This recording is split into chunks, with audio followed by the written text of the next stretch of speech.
Hey everyone, welcome. Today we're diving into a really powerful idea that completely flips the script on how we measure a good life and what it even means for a society to be making progress.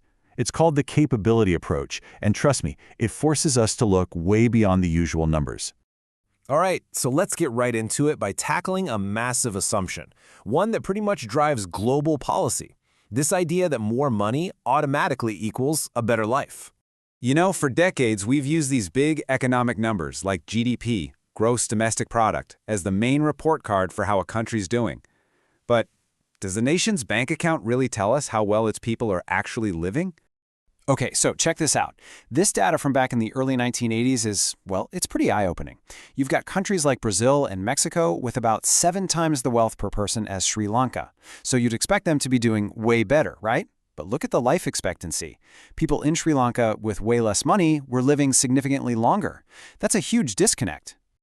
So yeah, it's crystal clear. If we're only looking at income, we are missing a massive piece of the puzzle. Wealth is just a tool. It's a means to an end. It's not the end itself. And it was exactly this kind of puzzle that led to a totally groundbreaking new way of thinking. And that brings us to the capability approach, a framework developed by the Nobel Prize-winning economist and philosopher Amartya Sen. At its very core, this approach asks a really simple but profound question. What are people actually able to do and be? It shifts our focus away from things like money or resources to a person's real, actual freedom to live a life they have good reason to value. And this quote from Sen himself just nails it. The goal of development isn't just about growing an economy. It's about expanding human freedom. It's about tearing down the real-world obstacles, things like poor healthcare, no access to education, or social rules that are holding people back. Okay, to really wrap our heads around this, we have to get this one critical distinction, the difference between two key ideas at the heart of the approach, functionings and capabilities. Let's break it down. Think of a functioning as the outcome, the achievement. It's something you actually are or do, like being well-fed or getting an education. A capability, on the other hand, is the freedom or the real opportunity you had to achieve it. It's the set of all the possible choices you had available to you. And this example, wow. It just makes the difference so clear. A political protester on a hunger strike and a victim of a famine have the exact same functioning. Neither one is nourished. But their capabilities are worlds apart. The hunger striker has the freedom to eat. They're actively choosing not to. The famine victim has no choice at all. And that distinction, that freedom to choose, is absolutely everything. Right. So that leads to the next logical question. Just because you have a resource, does that automatically mean you have a real opportunity? Not necessarily. And the approach uses something called conversion factors to explain why. The bicycle analogy is perfect for this. Imagine I give you a bike. That's the resource. But does that mean you have the capability of mobility? Well, let's see. First, a personal factor. Can you physically ride a bike? Next, a social factor. Are there rules or customs in your society that prevent certain people, say women, from riding?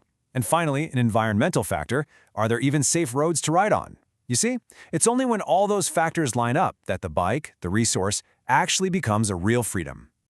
So if we're going to evaluate societies based on the capabilities they offer, that naturally leads to a huge question. Which ones should we be looking at? Which ones count? And this sparked a really fascinating debate between the two leading thinkers in this field. I mean, what are the fundamental freedoms that every single human being should be entitled to? Is it even possible or a good idea to create one universal list for everyone, everywhere? So you've got two different views here. Amartya Sen, he argues against a single fixed list. He believes that what's truly valuable should be decided democratically, by people themselves through public discussion. It's about flexibility. But the philosopher Martha Nussbaum takes a different tack. She argues that for basic justice, we need a universal list of core capabilities, a bottom line that all governments should be held to. And just to give you a feel for what Nussbaum's talking about, here are a few examples from her proposed list. And you can see right away it's not just about basic survival, it's about the things that make life fully human. Things like health, safety, emotional connections, and even the freedom to just play. Now, you might be thinking this is all interesting philosophical stuff, but this is so much more than an academic exercise.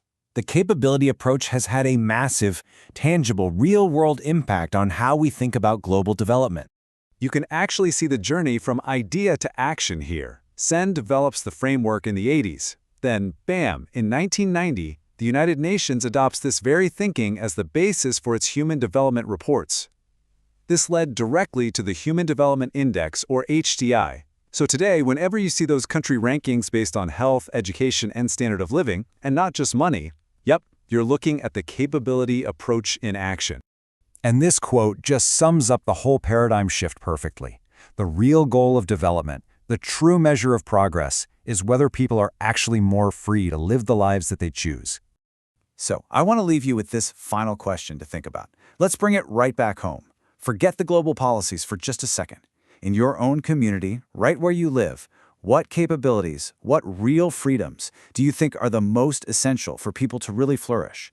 It's a question that takes this big global idea and makes it personal.